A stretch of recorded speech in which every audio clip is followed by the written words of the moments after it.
Ling and June had been in love since they were teenagers.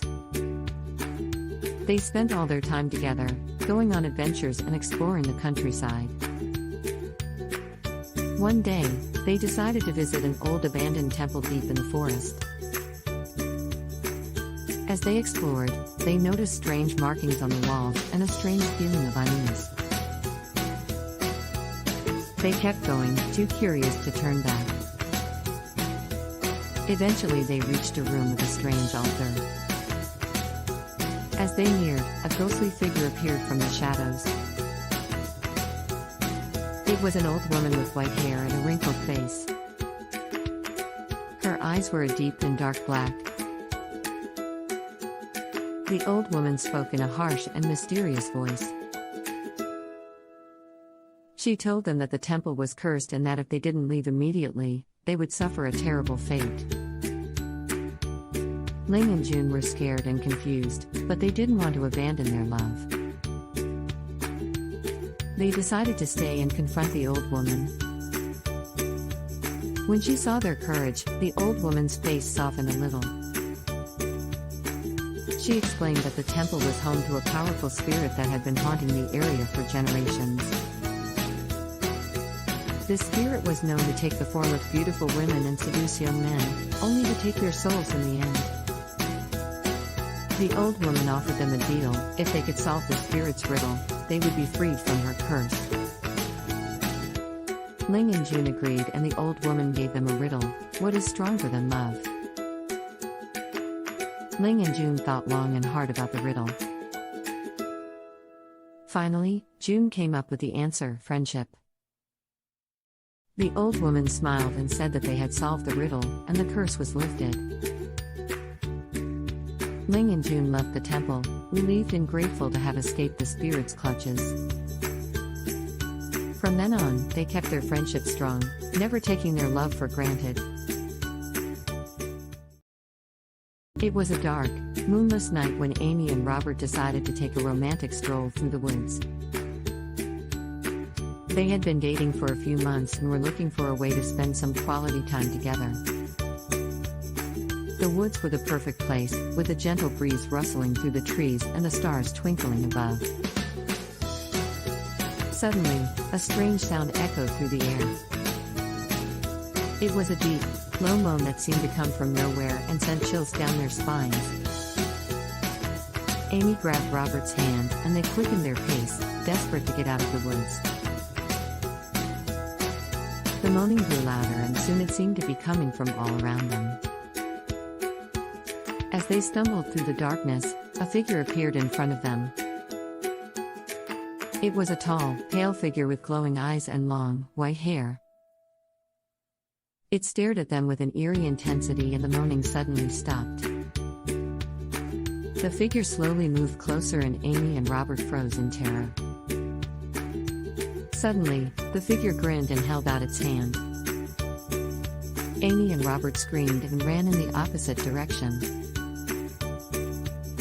They ran for what felt like hours and eventually came to a clearing.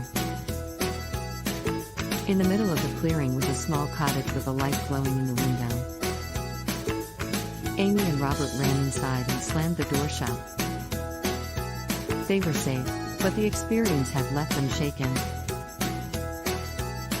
They spent the night huddled together in the cottage, too afraid to leave and too scared to sleep. The next morning, they emerged from the cottage to find the figure gone and the woods silent. Amy and Robert looked at each other and knew that, despite the horror, they had an even deeper bond. They had faced their fears together and come out unscathed.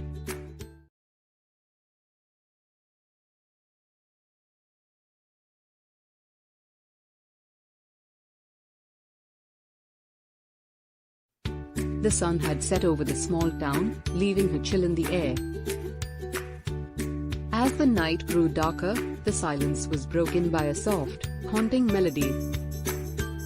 It was coming from the old mansion on the hill. It was coming from the old mansion on the hill. The couple had been warned to stay away from mansion, but they were so in love, they just couldn't resist. they decided to take a chance and explore the mysterious building.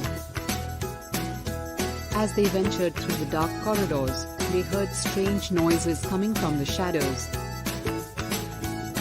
They tried to ignore the eerie sounds, but the closer they got to the mansion's main hall, the louder the music became. When they finally reached the main hall, they were shocked to see a figure standing in the center of the room. It was a beautiful woman wearing a white dress, playing a piano. She was singing a hauntingly beautiful song, and she beckoned the couple to join her. The couple could not believe their eyes. They were mesmerized by the woman's beauty and her music, and they slowly approached her. But as they got closer, they noticed something strange about her. Her eyes were empty and her skin was pale, and she had a strange, ethereal odor around her. She had been drawn to the old house since she was a child. It was a beautiful place, with a large garden and a pond at the back. But there was something sinister about it. On the night of her 18th birthday, she decided to explore the house. She opened the creaky door and stepped inside.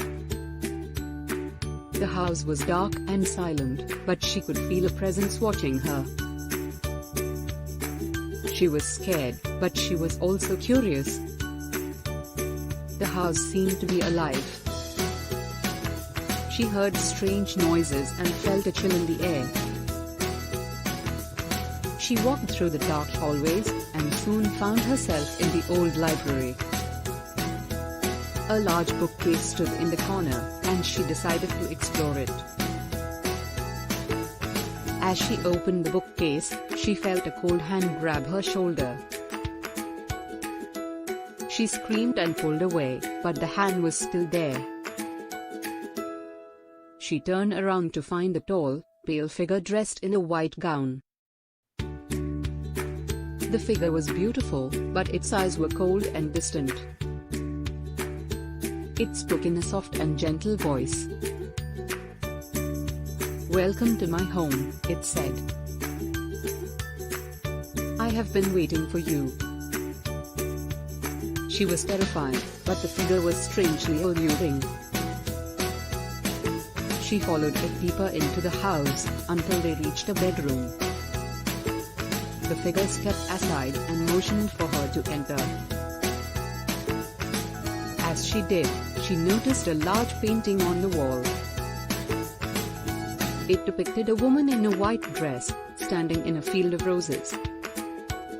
The figure told her the painting was of his beloved, who had died many years ago.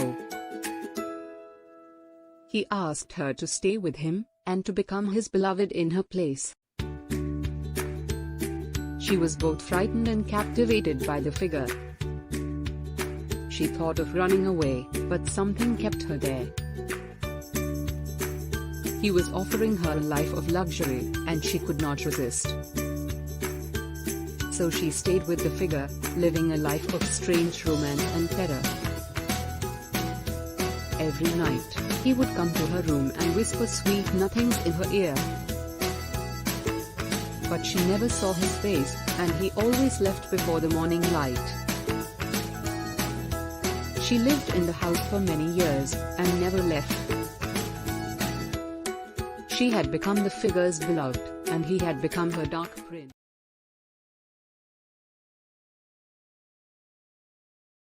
Ella and Alan had been together for years, but their love was always tinged with a sense of unease. They never knew what secrets the other was hiding, and a dark feeling of dread seemed to follow them wherever they went. One night, the couple decided to take a romantic walk in the woods. As soon as they stepped into the shadows, Ella felt a chill run down her spine. Alan, however, seemed unaffected and soon forgot about their unease as they got lost in conversation. They continued walking until they found a clearing with a tall, twisted tree in the center. As they approached, a strange sound echoed through the air. Ella and Alan stopped, eyes wide with fear. Suddenly, a figure emerged from the tree and let out an ear-piercing scream.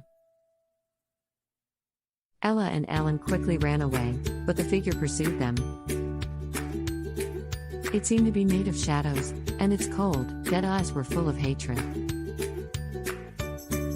They ran and ran until they reached their car. Ella jumped in and started the engine, but the figure kept coming.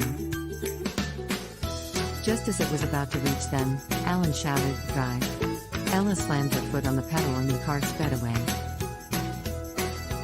They never returned to the woods, but the memory of that night haunted them. They could never explain what they had seen, but they knew it was a warning, a reminder that the darkness is never far away.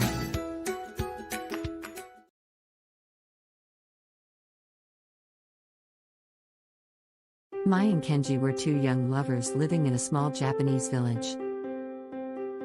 From the moment they met, they were inseparable, and their love for one another only grew stronger with each passing day. One summer night, they decided to go for a romantic stroll near the riverbank. As the sun began to set, the stars twinkled in the night sky, and the two of them were lost in each other's embrace. Suddenly, their peaceful evening was interrupted by a loud scream coming from the forest. Mai and Kenji were frightened, but they decided to investigate the source of the scream. As they ventured deeper into the woods, they noticed a strange mist lingering in the air. It seemed to be beckoning them forward. The mist eventually led them to a clearing, where an old woman stood. She had long, white hair, and her eyes were a deep, piercing black. She calmly explained that she was a yurei, an otherworldly spirit that had been cursed to haunt the forest for eternity. Mai and Kenji were terrified, but the old woman continued. She said that if they wanted to break her curse, they would have to help her. In return, she promised to grant them one wish. After some hesitation, they agreed to help. The old woman showed them the way out of the forest, and the two of them were soon on their way home. As they walked, they felt a chill in the air, and it wasn't until they were almost home that they realized they had.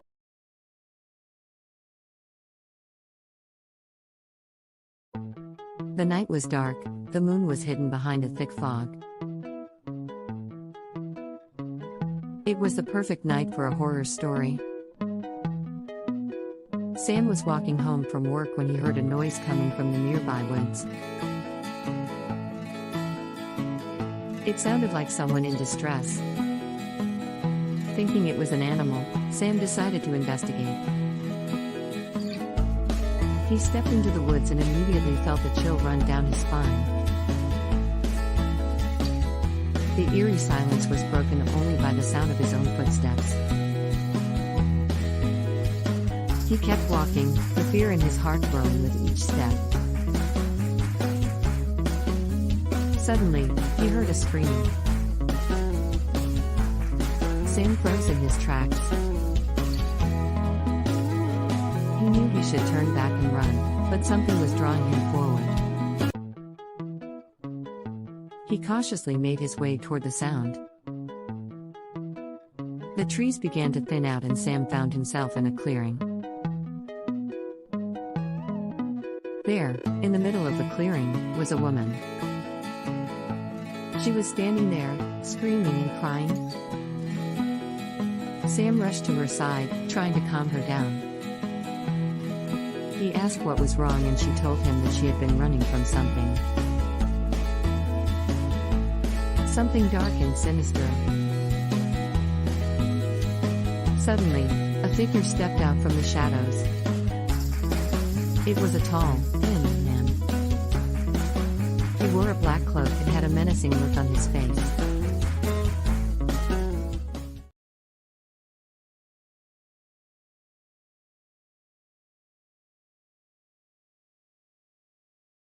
Once upon a time, there lived a young couple, Yuki and Hikaru. They were deeply in love and never went a day without expressing their affection for each other. One day, Yuki received a mysterious package from her grandmother. Inside was an old book with stories of Japanese folklore and a necklace made of jade. Yuki was curious about the book and decided to read it. That night, something strange happened. Yuki had a dream about a dark figure with glowing red eyes. It seemed to be calling out to her, beckoning her to come closer. When she awoke, she felt a chill run down her spine. The next morning, Yuki couldn't shake the feeling of unease. She decided to go to the local temple to pray and ask for protection. As she entered the temple, she was greeted by a mysterious old man. He said he could sense a great evil presence in the area and could offer her a powerful charm that would protect her. Yuki accepted his offer and was given a beautiful jade necklace. As soon as the necklace was around her neck, Yuki felt a strange presence in her home. She could hear strange noises coming from the attic and the shadows seemed to move in the corner of her eye. Afraid, Yuki decided to stay at Hikaru's house until the feelings of dread passed. Unfortunately, the feeling of dread only grew stronger the longer she was away from her home. One night, Yuki heard a loud crash coming from her bedroom. She rushed to investigate, only to find a dark figure standing in the corner. It was the same dark figure from her dream. The figure spoke in a deep voice, telling her that it had been watching her ever since she received the book and the jade necklace. It was the spirit of an ancient samurai from centuries ago, cursed to roam the world in search of a worthy opponent. Yuki was scared but determined. She mustered up her courage and challenged the spirit to a duel. After a long and arduous battle, Yuki emerged victorious and the spirit was banished from her home. They never forgot the power of the jade necklace and kept it close to their hearts.